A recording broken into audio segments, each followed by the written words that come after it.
ഈ സമരത്തെക്കുറിച്ച് ഒരുപാട് അപവാദങ്ങൾ CPM നേതാക്കൾ, CITU നേതാക്കൾ ദൈനംദിനം എന്ന നിലയിൽ പറയുന്നുണ്ട്. ഇന്നിപ്പോൾ CITUവിൻ്റെ ദേശീയ സെക്രട്ടറി AR സിന്ധുവിൻ്റെ ലേഖനം ദേശാഭിമാനി ദിനപത്രത്തിൽ തന്നെയുണ്ട്. വിവിധ സംസ്ഥാനങ്ങളിൽ CITU അതാത് സംസ്ഥാനങ്ങൾ നടത്തിയ സമരങ്ങളെക്കുറിച്ച് പറയുന്നുണ്ട്. എന്താണ് ആവശ്യം? ഒന്ന്, മിനിമം കൂലി ഉറപ്പു തരണം. അതിനനുസരിച്ച് വേതനം, ഈ പറഞ്ഞ ഓണറേറിയം പരിഷ്കരിക്കണം. നിശ്ചിത പ്രതിമാസ വേതനം വേണം, പെൻഷൻ വേണം, വിരമിക്കൽ ആനുകൂല്യങ്ങൾ വേണം. ഇവിടെ സെക്രട്ടേറിയറ്റിന്റെ മുമ്പിൽ ആശാ വർക്കർമാർ നടത്തുന്ന സമരത്തിന്റെ ആവശ്യം എന്താണോ അതേ ആവശ്യം, കടുകിട വ്യത്യാസമില്ല, അതേ ആവശ്യമാണ് വിവിധ സംസ്ഥാനങ്ങളിൽ CITU സംഘടന ഉയർത്തുന്നത്, CITU നേതാക്കൾ സമരം ചെയ്യുന്നത്. അപ്പോൾ അതേ ആവശ്യം ഇവിടെ പറഞ്ഞാൽ നിങ്ങൾ കീർക്കിലി സംഘടനയായി, അരാജകവാദികളായി, ജമാഅത്തെ ഇസ്ലാമിയായി, എങ്ങനെയാണ് ഇങ്ങനെ ഒരു നിലപാടെടുക്കാൻ പറ്റുക എന്നുള്ളതാണ് അവിടുത്തെ മൗലികമായ പ്രശ്നം.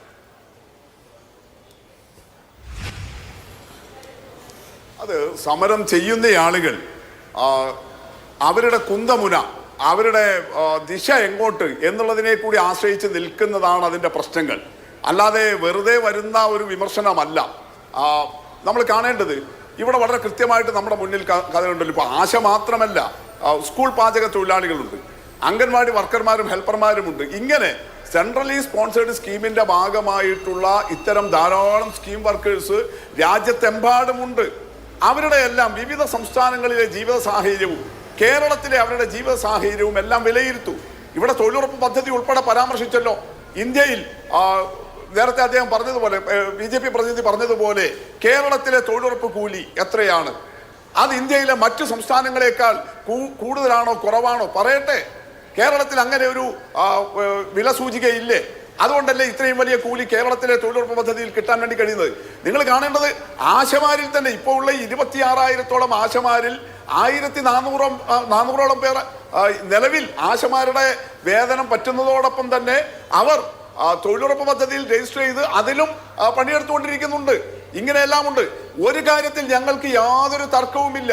ഈ സ്കീം വർക്കേഴ്സിൻ്റെതെല്ലാം സ്കൂൾ പാചക തൊഴിലാളികൾ, അംഗൻവാടി വർക്കർമാർ, ഹെൽപ്പർമാർ, ആശമാർ എല്ലാവരുടെയും വേതനം കേരളത്തിലെ ജീവിതത്തിന്റെ അന്തസ്സിനനുസരിച്ച് ഉയർത്താൻ വേണ്ടി കഴിയണം.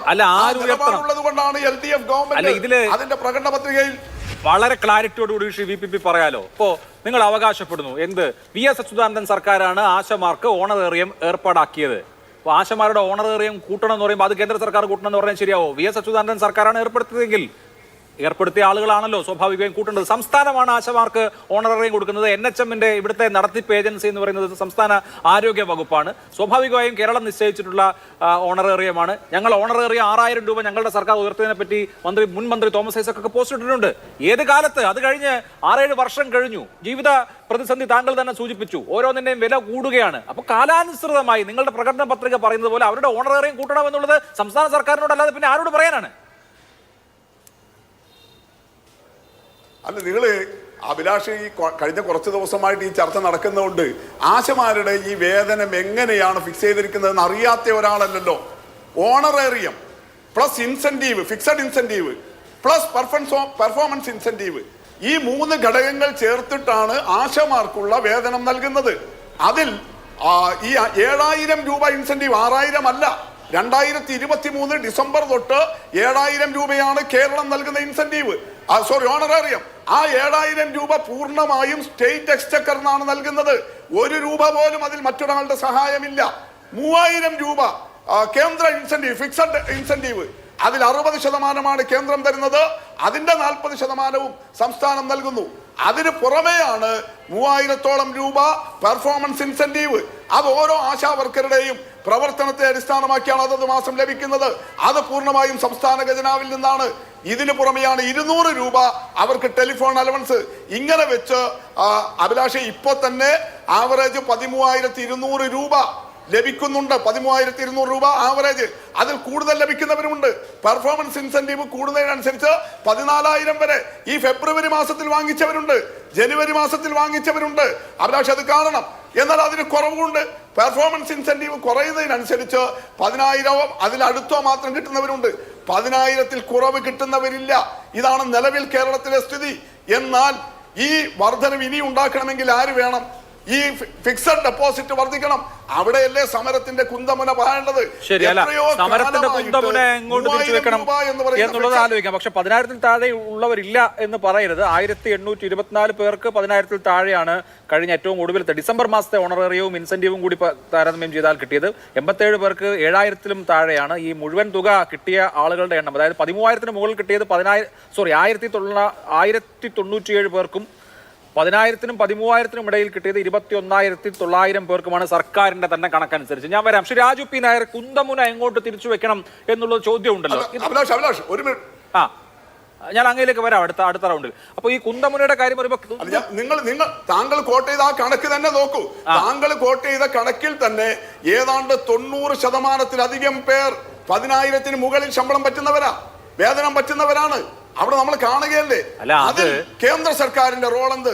കേന്ദ്ര സർക്കാരിന്റെ പദ്ധതിയല്ലേ ആശ?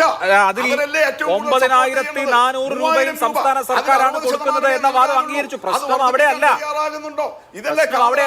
ഇപ്പോ ഈ എന്തൊക്കെ ജോലികൾ ഈ ആശാ വർക്കർമാർ ചെയ്യുന്നുണ്ട്, സ്റ്റേറ്റ് സ്പെസിഫിക് ആയ സംസ്ഥാനത്തുള്ള ആരോഗ്യ പ്രവർത്തനത്തിന്റെ ഭാഗമായിട്ടുള്ള ജോലിയുടെ ഭാരം കൂടി അവർ വഹിക്കേണ്ടി വരുന്നുണ്ട്. ഒരു ദിവസം മുഴുവൻ ജോലിയാണ്. അപ്പൊ അത്രയും ജോലി ചെയ്യിച്ചിട്ട് കേരളത്തിന്റെ വില നിലവാര സൂചികയെ കുറിച്ച് താങ്കൾ പറഞ്ഞല്ലോ. കേരളം പോലെ ഉയർന്ന ജീവിത ചെലവുള്ള ഒരു സംസ്ഥാനത്ത് ഇത്രയും കൊടുത്താൽ മതിയോ?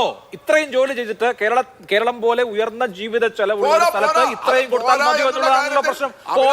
പോരാ എന്നുള്ള കാര്യത്തിൽ നിങ്ങൾക്ക് ഉറപ്പുണ്ട് എന്ന് മാത്രമല്ല, തൊഴിലാളികൾ എന്ന നിലയ്ക്കുള്ള പരിഗണന, അതായത് മിനിമം വേജ്, വിരമിക്കൽ ആനുകൂല്യങ്ങൾ, പെൻഷൻ തുടങ്ങിയ അടിസ്ഥാന തൊഴിൽ അവകാശങ്ങൾ വേണം ഇവർക്ക് എന്ന് ആവശ്യപ്പെടുന്നത് ആരാണ്?